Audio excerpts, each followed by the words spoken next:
Iran, Israel, America की जंग में बार बार स्ट्रेट ऑफ हॉर्मूज को निशाना बनाया जा रहा है, क्योंकि आपको बता दें ये वही संकरा समुद्री रास्ता है जहां से दुनिया का 20% कच्चा तेल होकर गुजरता है। लेकिन अभी हालात कुछ ऐसे बने हुए हैं जहां यहां जहाज़ों की आवाजाही अचानक से रुक सी गई।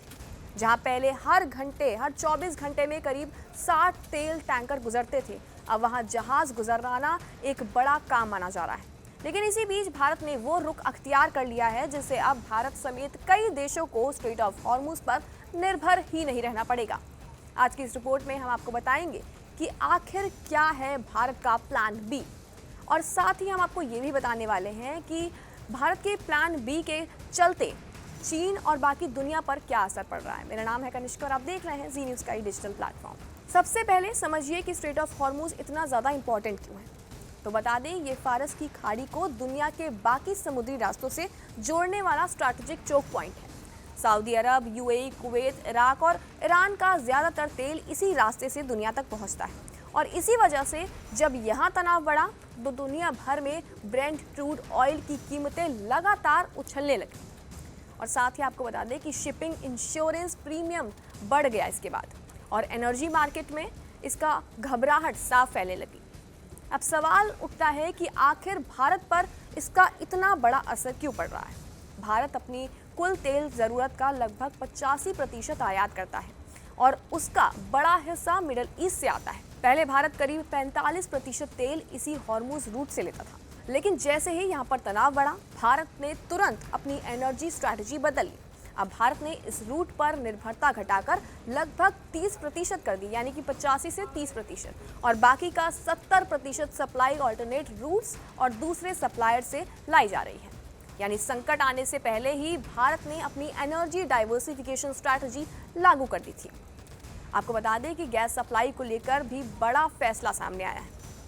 9 मार्च 2026 को भारत सरकार ने एक फैसला जारी किया। उसमें कहा गया कि एसेंशियल कमोडिटीज एक्ट के तहत नेचुरल गैस कंट्रोल ऑर्डर जारी कर दिया है, और इसके तहत गैस सप्लाई के लिए एक प्रायोरिटी सिस्टम बनाया गया, जिसमें आपको बताते हैं कि क्या क्या है। डोमेस्टिक पीएनजी यानी कि घरों की पाइप गैस के लिए 100% सप्लाई हो गई है। सीएनजी फॉर व्हीकल्स में बिना किसी कटौती के सप्लाई होगी। इंडस्ट्रियल यूजर्स के लिए पिछले 6 महीने की औसत का करीब 80% होगा। फर्टिलाइजर प्लांट्स लगभग 70% सप्लाई करेगा, और इसका मकसद साफ है कि घरों, ट्रांसपोर्ट और कृषि सप्लाई चेन को पहले सुरक्षित करना। सरकार का कहना है कि एलएनजी कार्गोज ऑल्टरनेट रूट से लगभग रोज भारत पहुंच रहे हैं, लेकिन इसलिए लंबा संघर्ष होने की स्थिति में भी भारत के पास सप्लाई बफर मौजूद है। हालांकि बता दें कि संकट को लेकर कई बड़े देश एक्टिव हो गए, यानी कि चीन कह रहा है कि हॉर्मूज स्ट्रेट हर देश के लिए सुरक्षित रहना चाहिए और व्यापार बाधित नहीं होना चाहिए। वहीं फ्रांस ने एक प्रस्ताव दिया है जिसे नेवल एस्कॉर्ट मिशन कहा जा रहा है। इस योजना के तहत कई देश मिलकर इस समुद्री रास्ते में टैंकरों को नेवल प्रोटेक्शन देने की बात कर रहे हैं। तो वहीं दूसरी तरफ इंटरनेशनल एनर्जी एजेंसी ने अपने आपातकालीन यानी इमरजेंसी भंडार से करीब 40 मिलियन बैरल्स ऑयल जारी करने की घोषणा कर दी, ताकि वैश्विक बाजार में सप्लाई का दबाव कम किया जा सके।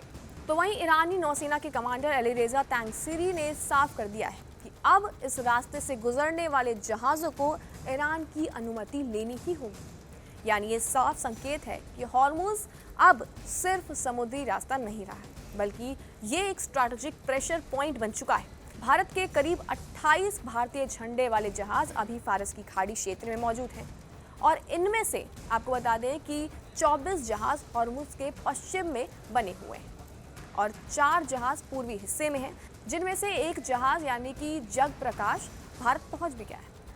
भारत का शिपिंग मंत्रालय लगातार इन जहाज़ों की निगरानी कर रहा है। आपको बता दें कि ये जहाज़ इतने महत्वपूर्ण इसलिए भी हैं क्योंकि इनसे तेल सप्लाई आ रहा है। सरकार का कहना है कि देश के बंदरगाहों पर इंपोर्ट एक्सपोर्ट ऑपरेशन सामान्य रूप से जारी हैं, और आम लोगों की ऊर्जा सप्लाई प्रभावित नहीं होने दी जाएगी। यानी हॉर्मूज अब दुनिया की सबसे खतरनाक जियोपॉलिटिकल फ्लैश पॉइंट बन चुका है।